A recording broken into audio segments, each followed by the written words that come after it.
your loved one has to learn how to manipulate in order to keep his or her addiction going. During the intervention, your loved one may use manipulation tactics to steer things off course. The good news is that an interventionist will prepare you for them and how to respond when they come up. So let's talk about some of these manipulation tactics. One of the most common manipulation tactics is denial. This is why when intervention letters are written, it is important to stick to the facts. The facts of events you have witnessed as a result of your loved one's addiction that are undeniable. Another manipulation tactic that is used is where your loved one will try to impose guilt and shame. This is a time when your loved one will bring up the things that have happened and attempt to make you or other people in the intervention feel as if the addiction is their fault.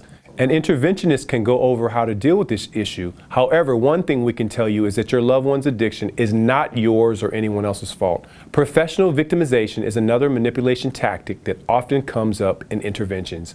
Your loved one may try to play the victim card. They will talk about how much they're hurting and how difficult this problem of addiction is on them. Interventionists encourage those who are participating in the intervention to acknowledge what your loved one is saying, but not to feed into this type of manipulation tactic. Another manipulation tactic is called the sympathy ploy. Sympathy ploys are a way to get you and others to back off your loved one for fear of causing emotional pain and feel sorry for them.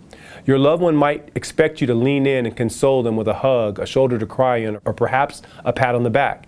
An interventionist will guide the intervention team to continue on with the intervention and not feed into this tactic as well. Your loved one may also begin to try to justify his or her drug use.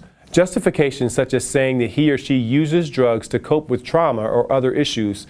The truth is, there are many ways that your loved one may try to justify their drug or alcohol abuse. Your loved one could also begin to use rationalization. Rationalization is all about making excuses for their drug and alcohol use, when in reality, there is no good excuse to destroy your life with drugs or alcohol. An interventionist will not allow any excuses to fly and will help family and friends to stick to the point. Another manipulation tactic is offering hope. Offering hope is a big manipulation tactic used because it is telling you what you want to hear and what you so desperately hope for.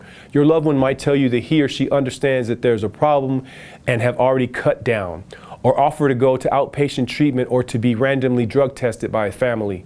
An individual who is struggling with drug or alcohol addiction will sometimes say anything to get out of going to treatment. All of these manipulation tactics are common, and our interventionists will be here to effectively help you and the rest of the intervention team handle each one.